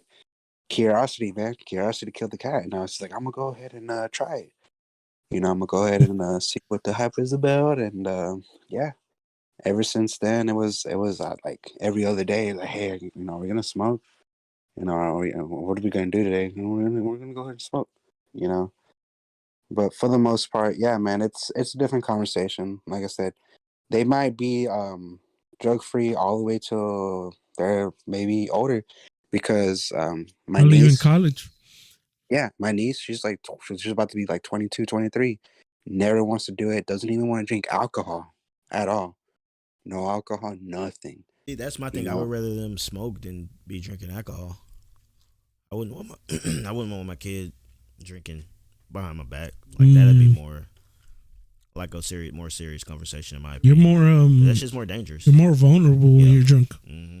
versus I mean high. Yeah, you're little, but you still got your senses with you. When you're drunk, there's a reason they call it sloppy drunk because you're all over the fucking place when you're drunk. It's a little more dangerous, to be honest. because you get poisoned too. You can get alcohol poisoning. Oh yeah, you get sick as fuck, and Because I think there was like a couple of like friends, homies, whatever you like, just the opposite sex, and they would have bottles in their room that they would take from their parents and be like, "Do you want to drink?" And I'm like, "Nah, I'm good." You know, I was always kind of that way too, where I'm just like, I'd rather just smoke than drink. You know, because it's two different feelings, obviously. You know, but one's illegal and one's not. At least here in Texas, you know. I ain't gonna lie, I like getting drunk now compared to. I mean, I like smoking, but it's like now I know how to hold my liquor. I know my limits. So I used to think that alcohol and beer was disgusting, but I guess it's just a growing up thing. You just gotta find the right beer that you like. I mean, I like drinking. I don't condone drinking and driving, but I like getting drunk sometimes. There's been fucking epic nights like that Davenport night. So Davenport. Crazy. I didn't expect us to talk this much about weed. I ain't gonna front. Well, we didn't really have too much else to talk about, so I guess it is pretty random though. But Christmas trees, what? But that's what we used to say. Like, let's burn some Christmas trees. Go outside. That was my favorite time to smoke. Is this time of year? Just go outside in the cold. in the cold. That's why I love the cold, bro. I feel like a lot of my memories come from when shit Being was cold? cold outside, or yeah. Yeah, because like right now, like yeah, everyone's trying to stay warm and shit. Like Because when it's I don't hot know. outside and I'm sweating, I'm trying to forget about that day. I'm trying to get that day over with. But when it's nice and toasty and cold outside, I've walked around a lot of plenty of times, like drunk as fuck too, going downtown. I would walk around downtown like the Discovery Green area because they have events every now and then. I know they have a little skating rink. I don't know if they still do that, Ice but rink? yeah, they have a little skating rink by Discovery. So I used to do that a lot too when I would be bored and I had nothing else to do. I just fucking walk around. Anything else y'all wanted to try to jump into? Y'all had any other topics, anything interesting happening over the past couple weeks that y'all wanted to maybe talk about for a bit? Uh, It's been mainly work for me. I've been into that. I just been watching academics, listening to this Meg Thee Stallion fucking Mm. Tory Lane shit. But that's a whole nother topic, I guess. It's just to me it's still that innocent until proven or guilty until proven innocent shit. We don't know Yeah, what no, the fuck exactly happened or who shot who or if he actually shot her or if it was the other girl Kelsey that shot her, but mm. I mean she still got shot or she still had fragments in her foot, so you know, she is a victim in this situation, but like maybe you're I don't know. I could be wrong. Maybe she's blaming the wrong person. That's all. Mm. People were Yeah, no, we drunk. Maybe she thought, I don't know, maybe there was drugs, so maybe I don't know. It's so weird, right? Yeah, it's a lot going on with it. Under the influence, you know. Yeah, It's she just gets muddled. do we have anything for Kanye's bingo card this week? Nah, I haven't Mr. honestly I haven't heard West. nothing about Kanye lately. Yeah, he's been quiet, right? Yeah, he's went maybe that shadow banned him permanently from all the internet, but he's been. Oh, real he quiet. has been He doing dropped a song. rounds. Oh, he did? Dropped a song maybe after one of those interviews, maybe the Alex Jones interview. I think he played it. Alex Jones premiered it on his Infowars. Oh, shit. Mr. Jones. Now we really haven't made like a whole episode about like talking about pot and stuff. So it was pretty good because like I feel like personally for me it was a huge part of my life, Same. like huge. Mm.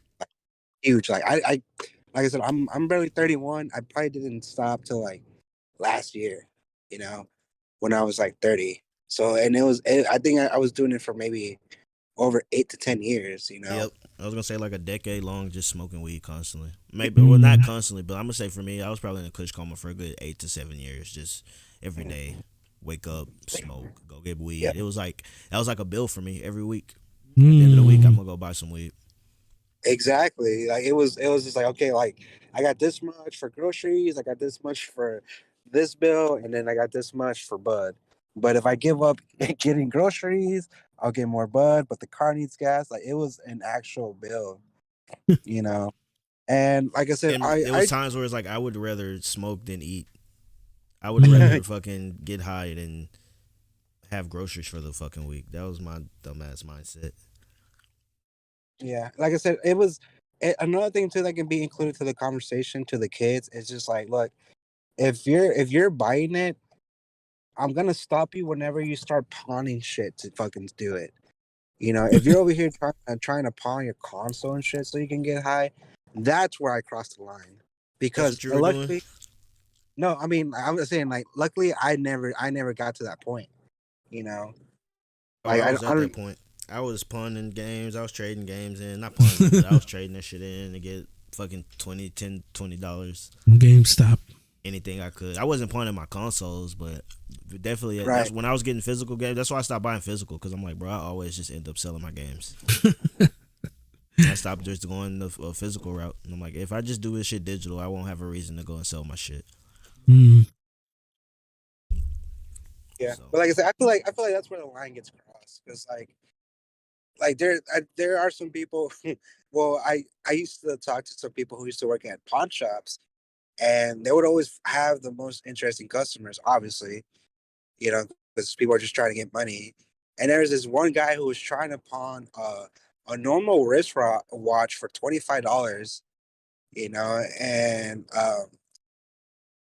my friend at the time, she was just like, "Yeah, no, sorry, buddy, you're not getting high today." I'm like, "Not on my Damn. watch." No, The fuck? pun no intended. Not pun on, intended. not on my watch. Not on your watch. But like I said, I like going back to it. If some of the shit around the house starts missing, and this motherfucker's over here getting high, then that's where I'm just like, okay, like, nah, that's it, bro. Like, Okay, not go, that. I wouldn't go that far. Like for me, it was more of I would be so desperate to. I would be getting quarters, like scratching, like looking in the couches to get right. as much change as I could to fucking go and get a fucking nick of weed or some shit. Yeah, exactly. Like it's crazy because like I feel like nowadays a lot of those people don't go through that struggle. Everything now is just hydroponic. Back then, like you said, we used to get $5. Hey, can you do me a nickel? Nah, come on, bro. Like, give me a nickel. Like, just give me You're five like, dollars nah, worth. bro. I said I only do dimes and up. I'm like, nah, bro. Yeah, Come on. I yeah. just need this. Like they don't know that struggle. They don't know the struggle of getting getting out the stems and picking out the seeds because to us guys it does some shit to our sperm count or something like that. Yeah, Yeah, fuck it. like And then every time you hit that, you be smoking and you're like, damn. You hear that pop, pop. That You're like, popcorn. fuck. You're like, damn. I guess I'm fucking killing my sperm count. I'm killing these babies. Fuck it. But all I'm saying is that another thing I'm saying is that when we did it too, we never really got in trouble for it. You know, we weren't. That's what I was trying to say. We weren't putting anybody in danger. Nah, Not nah. I wouldn't say even ourselves. We would honestly, weed has never really put anybody in danger. At least from almost a decade that I've ever done it.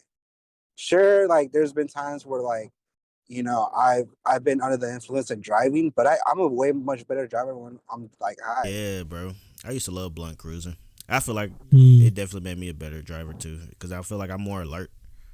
I get the people say it slows down your reaction time, but it's like I was super alert. Where at the time I'd be sitting at a fucking green light thinking it's red. Like I'm not even running no fucking light, bro. Yeah, I be doing that shit sober, and I'm I'm like, I'll just be This stopping guy. the light. We Remember had my a stop. cousin one time. He ran a stop sign. I might have talked about this, Yeah, but he ran a stop sign, and I told his ass like, "Oh shit, dog, you just went past the stop sign." This motherfucker, he stops in the middle of the road and reverses. I'm like, "What the fuck? Just keep going." He's like, "No, but I gotta stop." I'm like, "Damn, you're fucking high, bro. What the fuck?" Stupid. but But yeah, what was I gonna add to it? I was gonna add something. I was gonna sprinkle something on it. I don't know. I Put just some personally, crack on it. it's always been really great because seeing it itself engineer itself to what it is now. You got gummies, you got wax, you got gulags, Edibles, you got edibles, you got pre rolls. the Death Um, Star. let's be honest. There also is a very good side to this, and it's the THC oils. It helps people who have seizures. It helps animals who have seizures. The hemp itself was used back then in World War I to make parachutes, make certain things, Fabrics. fabrics and stuff like that. So it's I'm one of those, like, I guess, hypocrites or whatever that say that, oh, God put it on this earth, that's why we got to use it. That's But hypocritical. How? it's just like because there's also the man-made shit that also Oh, works okay. too. You know, but I like more of the if it's coming from the ground, then it's got to be good.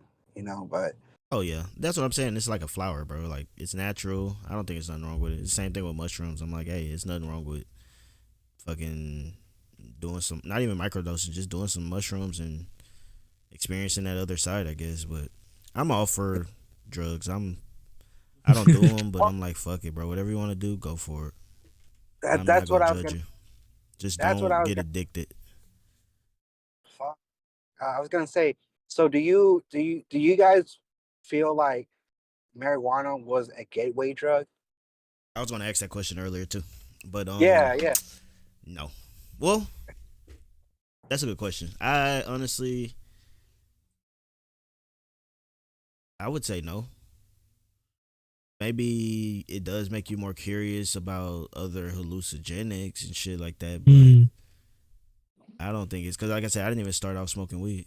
I started off on pills, so.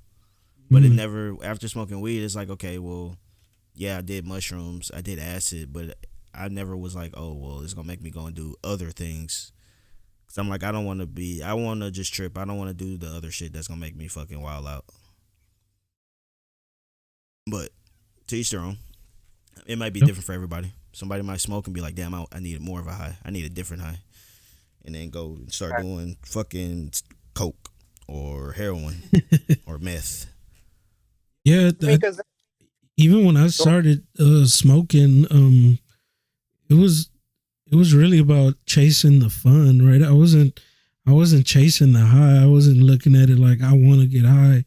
It was just that every time we would get high, it should be fun. It was It like would a be social fucking drug. fun as fuck. Yeah, it was something that you're like, man, it's me and my friends, we chilling. It's something social. We just all chilling, smoking. It would be like, kind of like smoking a cigarette. Just party, bro. It didn't, to be honest, like, especially at that age, it didn't feel like a party unless I was either drunk or high.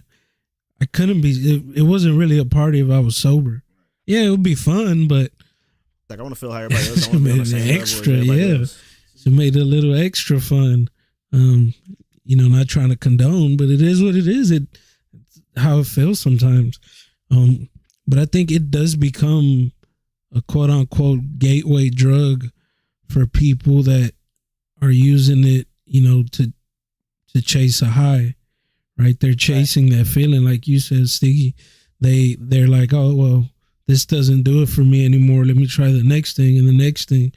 I mean, it's the same thing happens with porn, right? You start with some regular ass porn, and then before you know it, you're watching some BDSM hardcore shit because of other shit. Fucking Triple G, Bugatti, gangbang. Yeah, so I think it definitely depends on the personality of the person, and what they're using the drug for.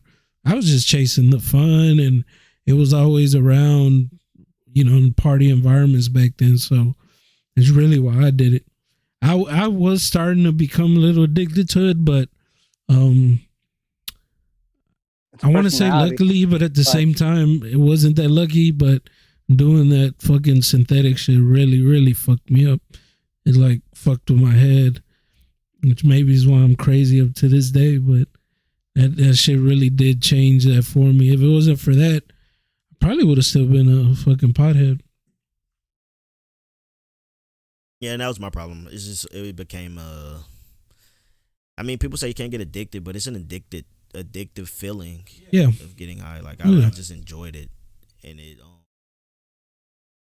I guess it just helped me escape reality. It just made me just be more nonchalant about shit. More, I don't give a fuck, whatever, and I'm gonna just smoke whatever. Or I felt comfortable going anywhere high. Like I didn't even care if somebody thought if my eyes were red as shit. I don't give a fuck. I'm going anywhere. If we're going anywhere, I'm loading up before I go. It definitely helps when you have anxiety, right? But I was gonna say too, like Alex, you were talking about, what was it, a niece? She's 22. She doesn't smoke or nothing. You don't want to alcohol. Like, it's funny too because like even it goes back to the whole influence thing, because when we went to Vegas, her friend got like a margarita, and then she was influence her to be like, yeah, come on, just take a sip of it. Just take one sip of it. And no, bro, she was like straight edge stuff. Damn, Hell no. that's strong will, straight edge. I respect people like that. I do. Yeah, I No, really that do respect yeah, that. that is cool, but maybe it's because I'm a little bit of a pessimist, you know. And it's no shade on her, but for the most part, people are always addicted to something, right? You got people that are either addicted to work or people that are addicted to their school. Some people are addicted to games. There's always that one thing you have to be addicted to, and it's kind of, I don't want to say scary, but it kind of throws me off when somebody doesn't when they're straight edge. I get it that it can exist, but I also kind of feel weary because what if eventually they're like, because people always have that feeling like, man, I wish I would have done this back then, and then it becomes more hardcore when you're later on in your life because you never experienced it, right? It becomes like this weird thing. So, but again, I mean, I understand too. There's some people that stay away from it, and you know, we probably know a couple of people that are actually, you know, straight edge, and they don't fuck with it no matter what. But there are situations where a person grows up and they're like, man, maybe I should have done it, or they take that one sip and it just becomes their life because they didn't experience it at a younger age. Yeah, I actually do got a story about that because one of our mutuals brother, he would drink, right? And then whenever his, like, say his parents would be out of town or whatever, he would kind of babysit us, but not really. You know, he would just be like, okay, don't burn down the house and shit. In the beginning, he was just like, oh, you know, you guys are about to go do that. Why do you guys even do that? Why do you guys even smoke? Like, that's not. And then it wasn't until like maybe a couple of years ago, he hit me up, and he was just like, oh yeah, I finally smoked, and can I tell you something? I was wrong. And I was like, what do you mean? He was just like, dude, I was totally wrong. And I was like, oh, so you're smoking? He was like, yeah, I'm actually smoking. I tried it out. I actually like it a lot. And I'm really interested in tryptamines and psychedelics. And I'm like, dude, like, we've been trying to tell you, like, because when we would smoke, we, like, that's the thing, like, stoners, we're so nice. We're like, you want to smoke with it? You want to go get high with me, man? Like, hell yeah, I want to go get high with you. Fuck yeah, let's do this thing. Like, let's fucking like elevate and shit. And like he told me, like, yeah, like it was crazy because he was around my age or maybe younger, and he told us he would never do it. He never wanted to try it. It's not for him. And then it wasn't until he actually tried it, he came back and it was just like, you know what? Like I had a really wrong perspective of you guys for doing it. And then I was literally like, yeah, bro, like I've been trying to put you on it ever since then because I feel like it would have helped you out, you know, because alcohol does one thing, but there's just something magical about the herb, you know, the herb, man. There's just something magical about that shit. The herb. It helps people out. And yeah, he was like, yeah, he's like, I think I'm gonna try acid next, you know. But what I do respect is that me personally, I never did anything unless I did research on it, you know. Whenever it came to, like, you know, getting into mushrooms, getting into acid, taking Molly, you know, doing cocaine, I never really did it unless I did research on it and I looked it up. You know, I was the nerd, bro. I'm still the fucking nerd. Like, yeah, there was a time where I was doing coke and I was fucking doing Xanax together at the same time, drinking a beer and smoking weed. I was doing all that shit every day, you know. But Coke is the one for me that I'm like, that one's the one that I'm like, nah, I'll never do, and I don't ever want to touch it, because I've seen how people act. Some people, right? Not everybody, but it only takes that one example for you to be like, oh, fuck that. Because I've seen motherfuckers just go crazy. It amps you up, right? It gets you real hype. And I've seen motherfuckers just start acting stupid and try to do this. I had a stepdad that would just go crazy off of that shit, right? and it was the beer, but obviously it was also the Coke because it amps you up, it gets you real hype.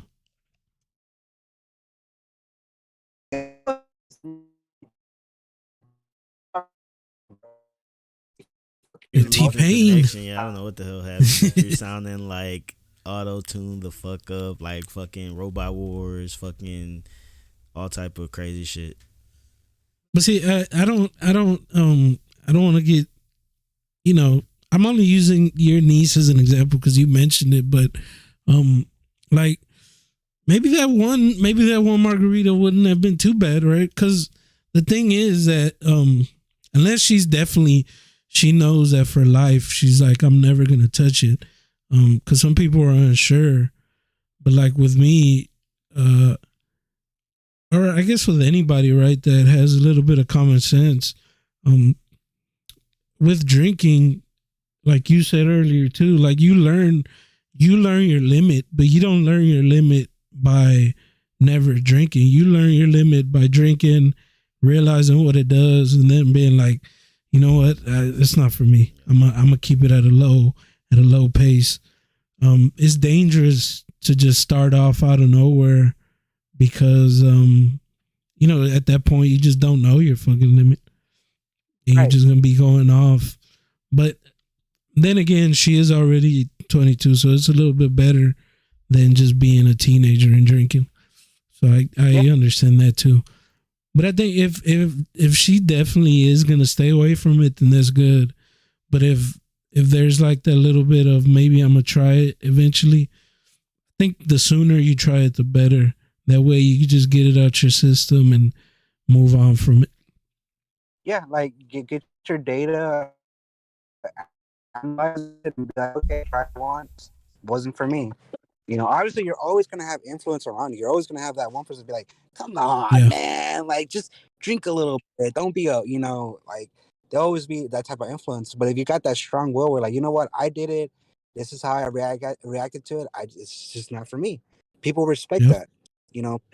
People respect both, because there is one like I guess homegirl or whatever. Whenever she would smoke, bro, she would be like off the coke. She would be like running up and down the street, being like, "Oh my god, like Damn. I'm get out of my head." Yeah, like it was just a very bad Oh, experience paranoia. for her. That's why she does it. So I get it. Like I said, it's not necessarily for everybody, and at the same time, not everybody's necessarily curious. Because I was Yeah. curious. I thought I was gonna get a charge by a girl. No, it ended up tasting like fucking fish. But they and that's another thing too. It's who you hang out around with too. Like if you hang around people who don't smoke, who don't believe they're gonna drink, who are gonna wait till get married to have sex and all like that, then so be it. There are people out there like that, and you will find those people, and those people will find you, The and then you can, Amish. you guys can become friends, and have a really good life. But me personally, I drink, skiing, like I said, I think I've already departed away from that. Everything else, I think I've already done, for the most part. But like I said, I never did anything without, supervision. I always had that one homie. I think Afro Nimbus was there whenever I did my first acid trip. It was in his room. Shout out to him. Because like, I think it was me and another friend that kind of influenced him to start smoking too.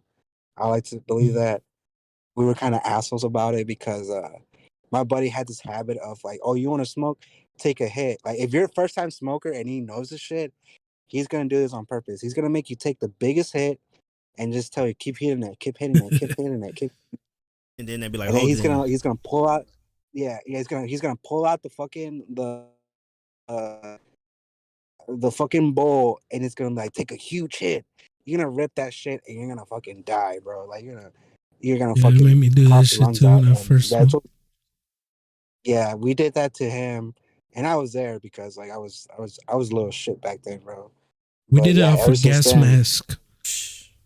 oh It's fucking cool, god, but they were like, keep hitting. I'm like, you're not getting no oxygen, bro. You just fucking. And they're like, keep hitting. And somebody was like, hit it harder. So I just went, and that fucking filter came off, bro. Hit me in the fucking face along with the little, I guess the bud where they had packed it. Yeah. The little cherry came up and she's like, they're like, oh shit, not that hard. Like, bro, he said hard. But yeah, they made me hit the fuck out of it. I got one thing that's on my list still, and that's ayahuasca.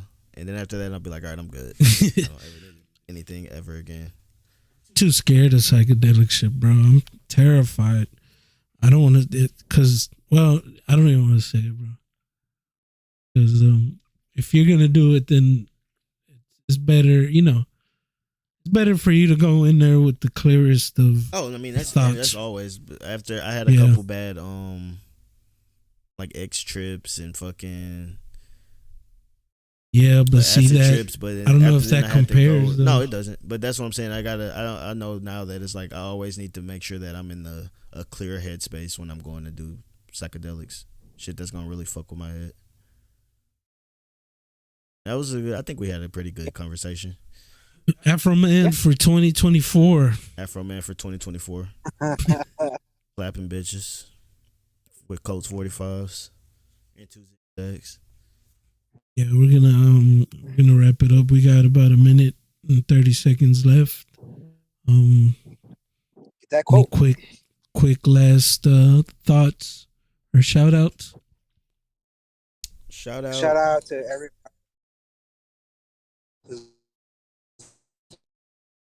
I don't know if y'all can hear him, but you're breaking up. I'm gonna interpret what you're saying. Shout out to everybody listening. We appreciate y'all. 80 episodes in. I know we've been kind of sporadic on the episodes, but it's the holidays, man. Cut us some slack. But yeah, we're gonna keep them coming, bro. Just stay tuned. So here's a quote for all you obscure ones out there, and it goes a little something like this. It goes, "You asked for better, that's why things are clearing out. Welcome the change and be open to new beginnings. It's your time." Should play John Cena right there. Your time is up. My time is now. Or some of that Triple H's time. But yeah, appreciate y'all coming, listening, being part of the state of obscurity. Oh, Jeffrey, you remember Jeffrey? Shout out Jeffrey. Shout out Chuck. Yeah, man. Appreciate y'all listening. State of Obscurity, episode 80. Peace. Oh, we got that off there. Peace. Just so I could put it in there. Peace out. Peace out. I'm gone. Probably doesn't remember who I am. That's why he said.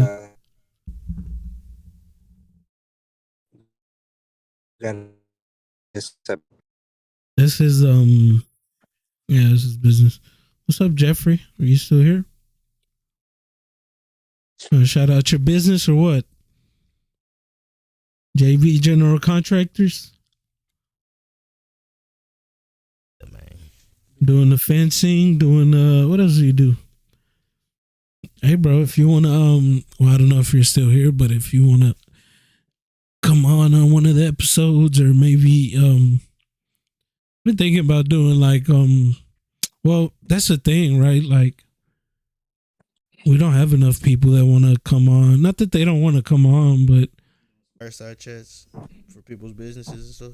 Yeah, just doing like a interview, right? Be it like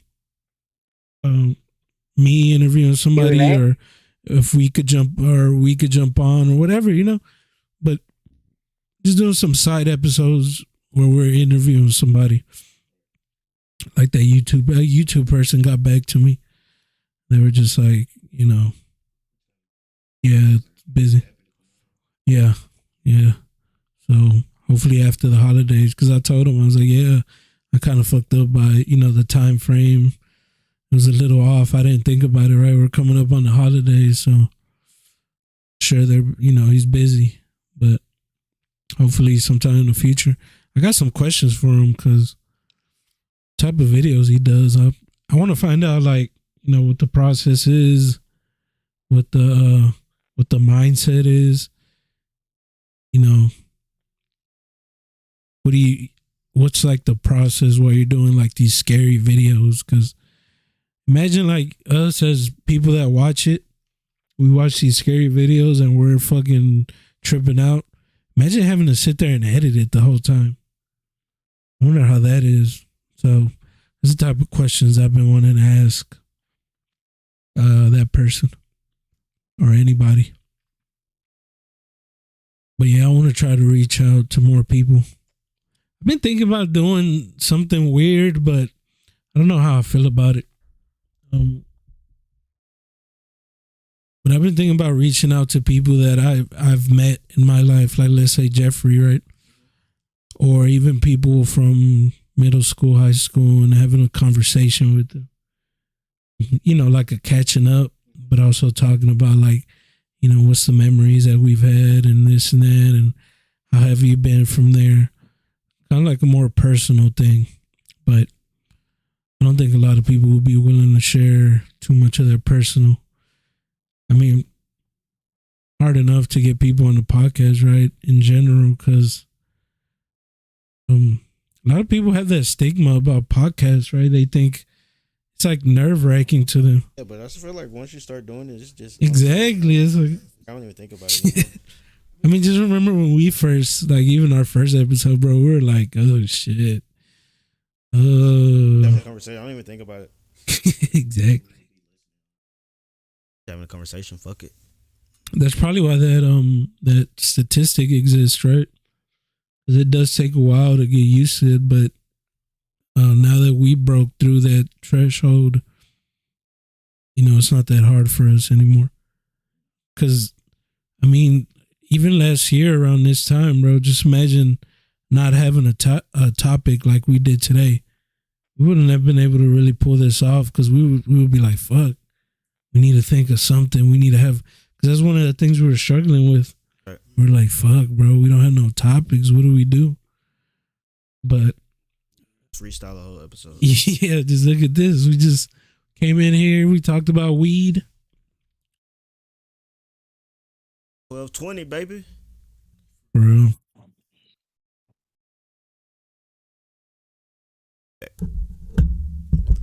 Oh shit. The fuck? The fuck is this?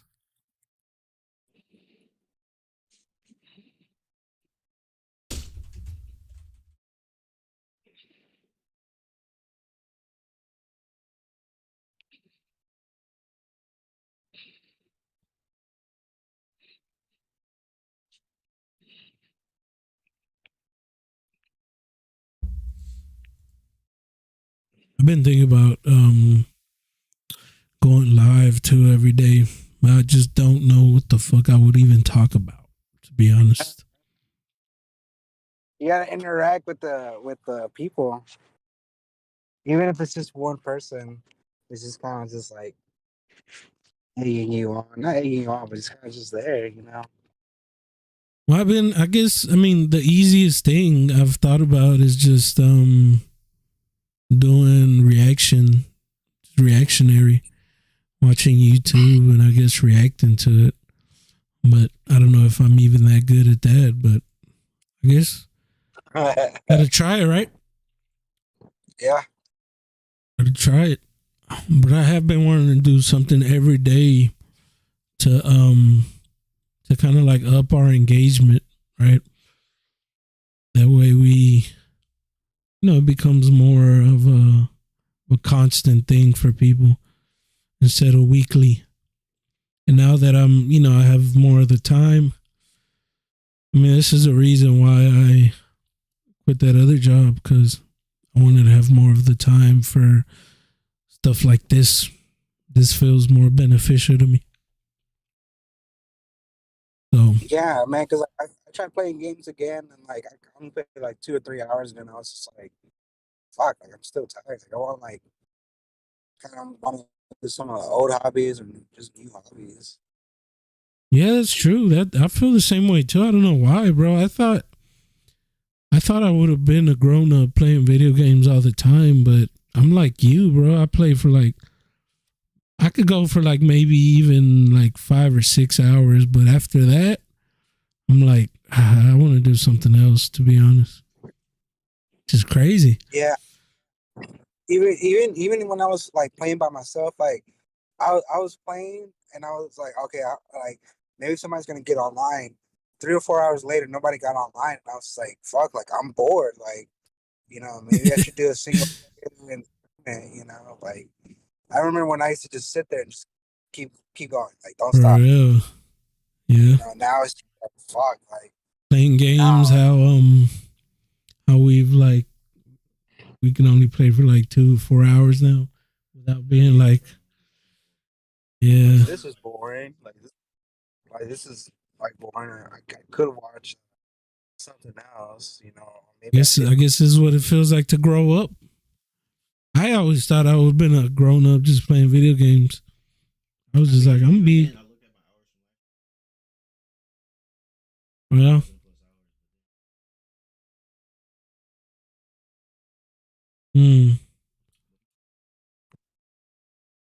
Yeah, I got a song for episode 80.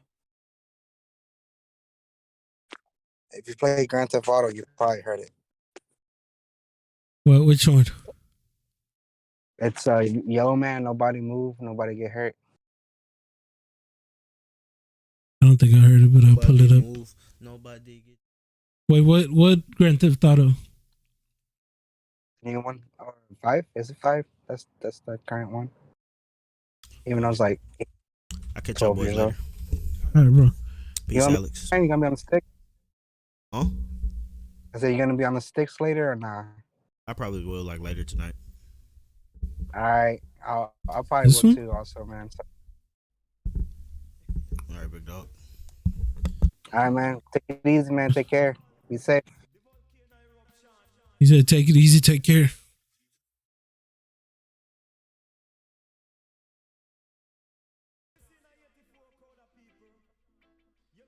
This one? Yeah. Wait, what GTA was it on? The new one, right? 5. Oh, for real? Especially if you listen to it, there's a certain part that I like. It's just like, give it to me one time, give it to me 2 times, give it to me 3 times, Lord. And then that's where he says the catchphrase, nobody move, nobody get hurt.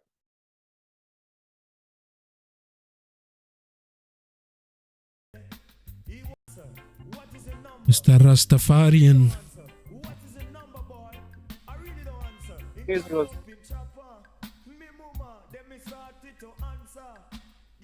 I was just happy.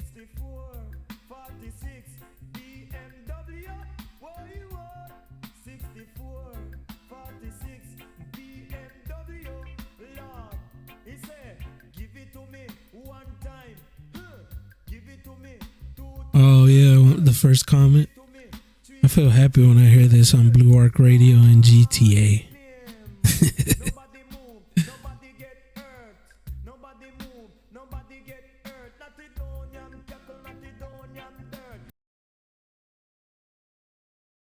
The vibes. Mm-hmm. That's where I heard the song, and I'm like, oh, this shit's catchy.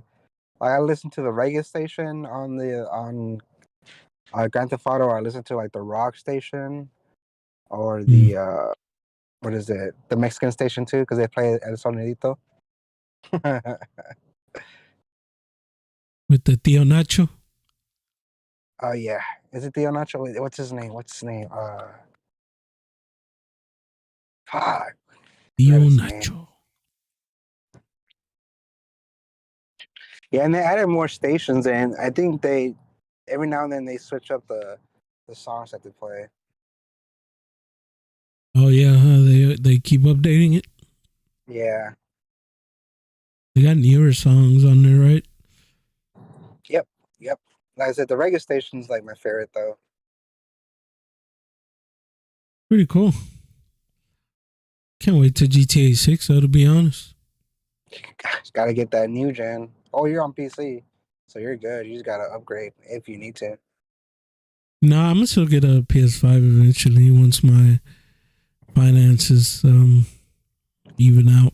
Whatever needs to happen with that. since finance. Yeah, we're having some issues, but it's all good, bro. I learned to not stress about money anymore. No, Some I people guess have it, some people don't. I'm not better than anybody, so when I don't have it, I don't have it. When I do, I do. right. It's like I said. It's and another thing too is like, it's fuck. What I was gonna add to that was that you're not gonna take it with you when you die. It's gonna be there. Oh, yeah. You Yep. know, money is made to be spent or saved, however you want. Teach their own. Yep. Like I said, I'm not one of those people who like to flex. Oh, look at my bank account. It's got commas in it. Nah, bro, I'm too old for that. Yeah. Like I said, I think we're just already at the point where it's just like, all right, because like there's a lot of young Maturity. people at my job, and like it was funny because like that day where I had to be an extra driver for somebody, the person who called in was this girl. So apparently the backstory is that the coworkers had like a shindig. They had a party, right? And that Yeah. one girl got so trash. She called in the next day, and it was funny because like I kind of connected the dots. There's this like a guy who was just like, he's like, "Are you an extra today?" He was like, "Yeah." He's like, "Oh, you're gonna work today, 100% guarantee you're gonna work." But these like Mm, they're all young, they're all under the age of 25, you know. And a part of me wasn't like bitter or anything or salty because I'm like, you're young, you're gonna obviously do stupid shit, you're obviously gonna be dumb, you know. But I don't think you're living your best life until go around this way, go around me. But I'm driving right now. But yeah, you're not really living your best life unless you get trash and call in to work. So I will give it that because when that age, it's the time you're supposed to be fucking up. yep. If you want to fuck up. Like I said, I made my hours. You know, like I said, when you're that young, you stress about that shit too, especially if you're on your own. You got like your own apartment, your own car, your own like bills and shit, and then you lose your Mm, job. That's when you really feel like fuck, like what am I gonna do now? Like if you have parents, luckily they can help you out if they're willing to help you out. Like I said, it just really depends. But like it was just funny because like I personally feel like it was more embarrassing because the whole work found out. you know, like everybody at work was just like, oh yeah, it was Haley who called in. Yeah, apparently she got wasted at a party and couldn't show up the next day damn. to work. Yeah, literally, like I think that's more embarrassing because the whole fucking like there's 32 of us. They all know your motherfucking business, dude. Like, shit, like that. I think that's more embarrassing than anything. But like I said, they're young.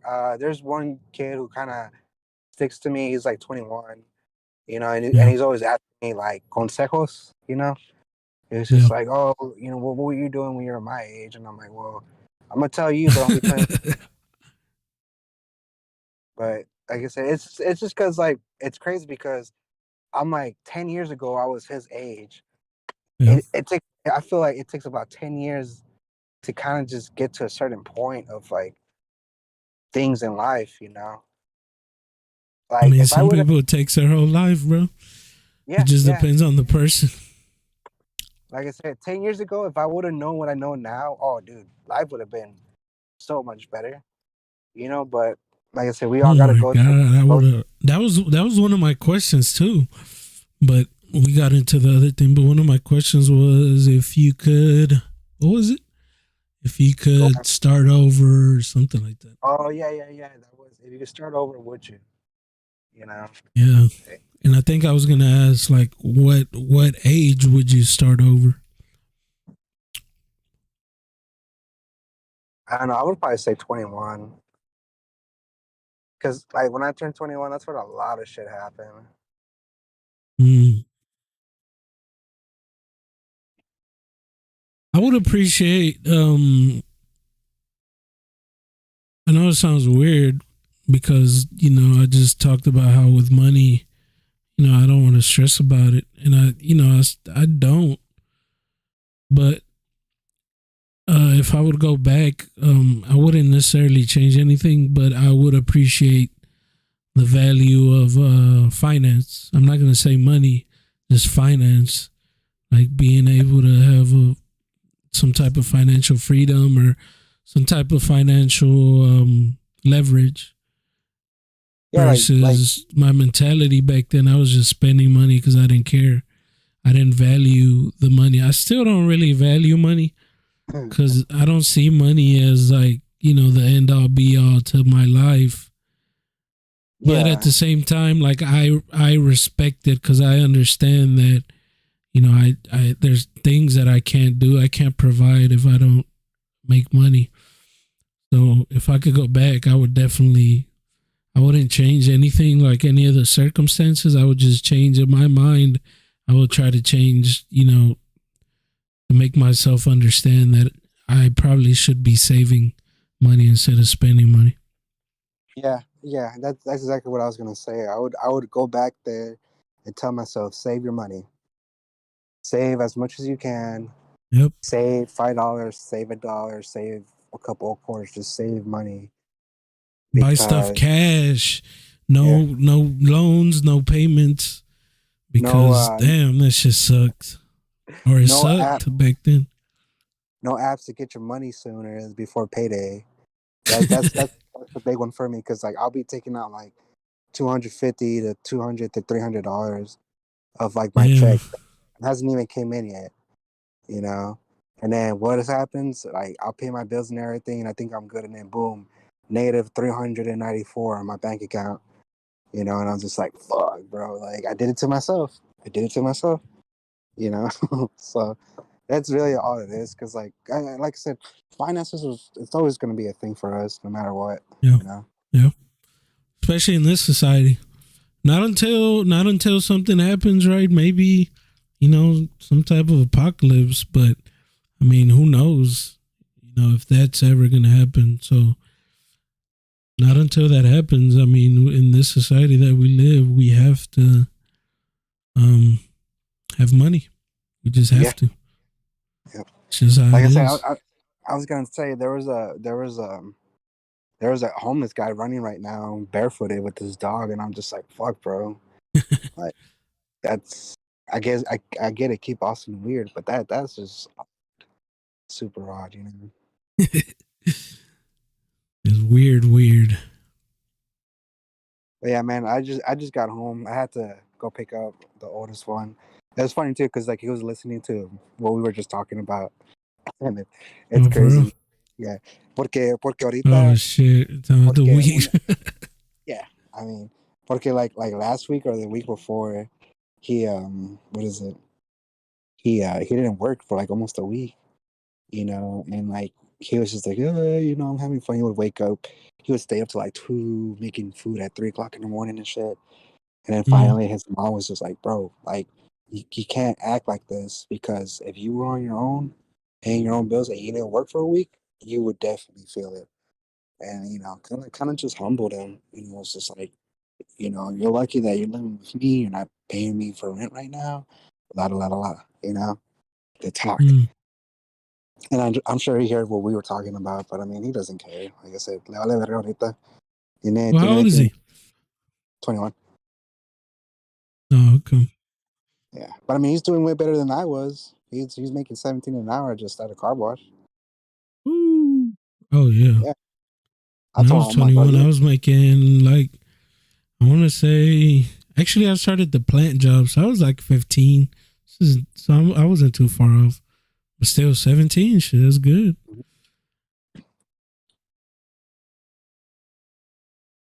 Yeah,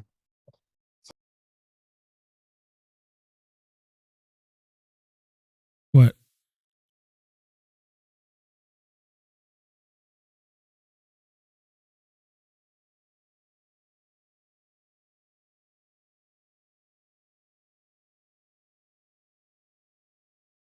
It's good.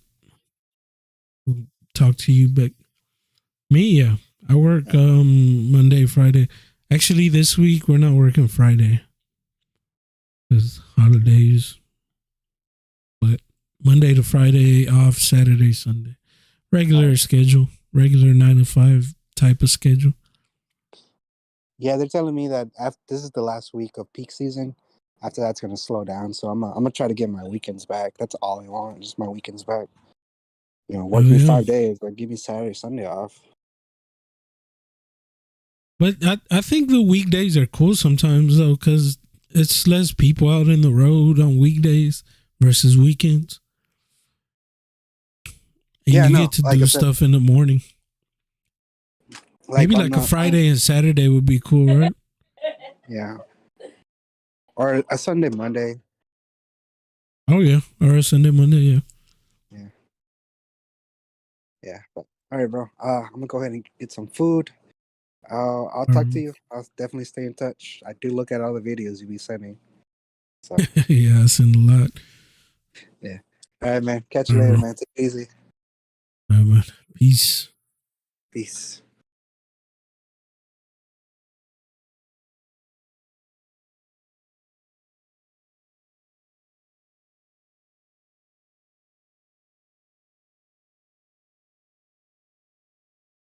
It's just me and you.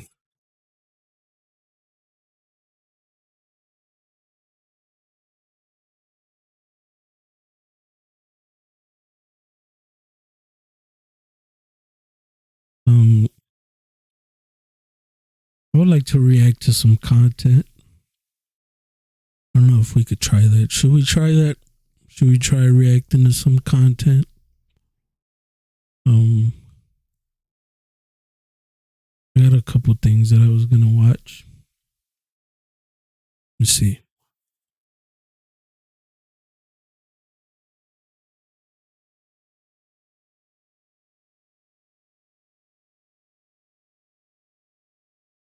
I want to watch TikToks, but TikToks are dangerous. We could watch the Big Daddy Cool, the Kevin Nash story. I'm not a big time wrestler head. But I did used to watch, all the old school stuff, of course. Everybody and their mama used to watch that back in the day. The Attitude Era. The Ruthless Aggression Era. So, actually, I could pull it up, right? Pull it up on the screen. If I do something like this, maybe. Does this work?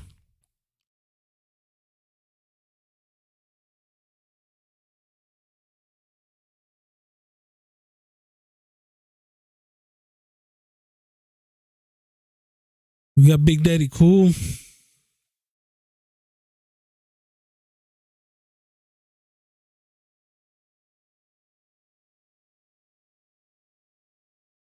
We watched a documentary about how the meat lobby, the meat industry hides the truth. The dark truth.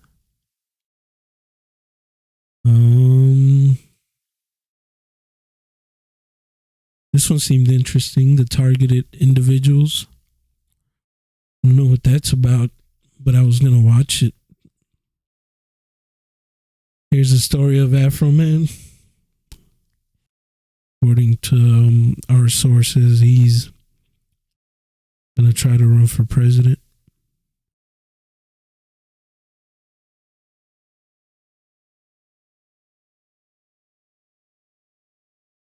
Yeah, what do y'all think about that?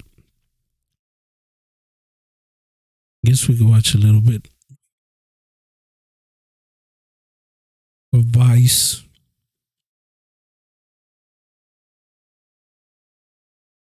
When did you first experience being stalked and targeted like this? The first time I experienced it is when I was walking down the road. People started to follow me. Because if you're a TI, you're in an assassination program. It's like a worst nightmare that you will end up waking up from. Trying to explain this in a way that's understandable. I've got moving implants attached to my skeleton, enabling me to be controlled remotely. Beyond point one is unsafe. I've got stuff in my body because I've had beeps going off inside my head. Any normal person would go, are you all right? Do you know what I mean? Are you sure that you're feeling all right? Because you're talking crazy.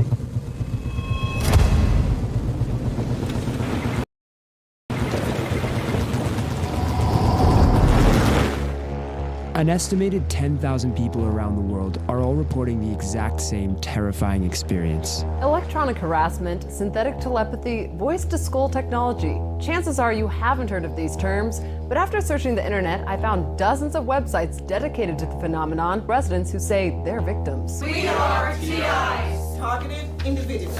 They say they're being monitored, manipulated, and even tortured. This is not a joke.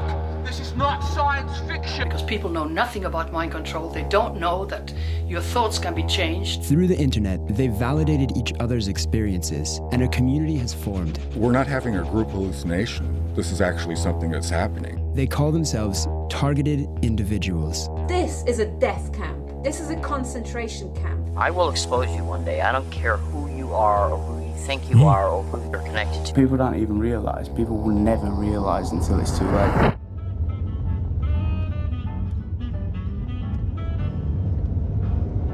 Where would you like me to take you? So we're going to the Bouverie Conference Hall. This is a major UK event organized by Britain's leading targeted individual, Kieran. It features other groups who are highlighting the abuse of covert technology. Okay. A lot of them complain about apparently finding things inside their bodies, like implants and bits of technology. What do you think? I think it's a little bit of science fiction, and perhaps they've seen one or two Bourne trilogies, too many. Day one, take one. I'm standing here today because the person who should be standing here has been murdered. Max Spears was part of a program of extremely secret enhanced human beings. This involves involuntary use of implants, and we have another gentleman here in this room called Kieran Lee Perrin. Kieran Lee Perrin is part of the British Targeted Individuals program. He's got implants inside his head. These are things you can actually see and measure. Lots and lots and lots of people now have these implants in their head. But if we do not engage this problem, we as humans are finished. Max Spears had died just a few weeks before the conference, and that created a ripple of anxiety throughout the community. And I just made that up myself. You did? Yeah, that's right. You said it before when we were speaking on the phone, that the truth movement is gaining ground, and you've seen that, and that inspired you to hopefully get back involved again, I hope, Dave. If a TI on his own as an individual approaches authority, they're easy to dismiss. But if there's multiples of them, it's a lot more difficult. At this stage, we've heard a lot of talk about what a targeted individual is. I mean...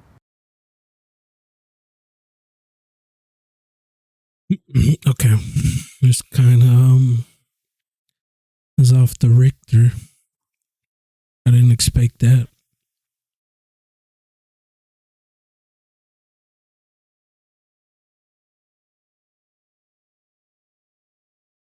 Yeah, I think for now, guys, we wrapped it up with the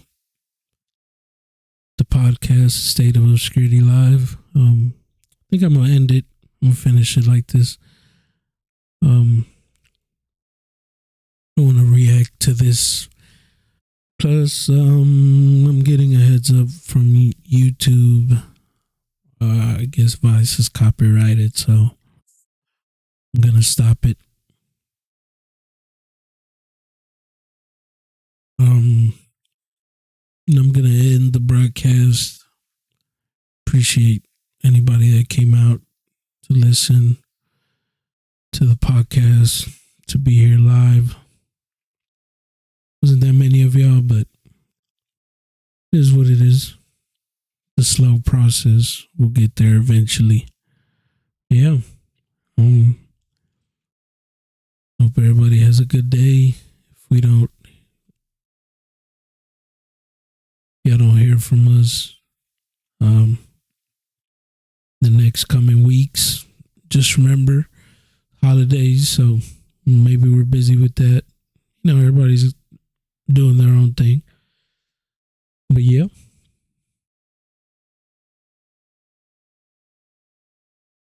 Appreciate y'all. State of Obscurity live. And peace out.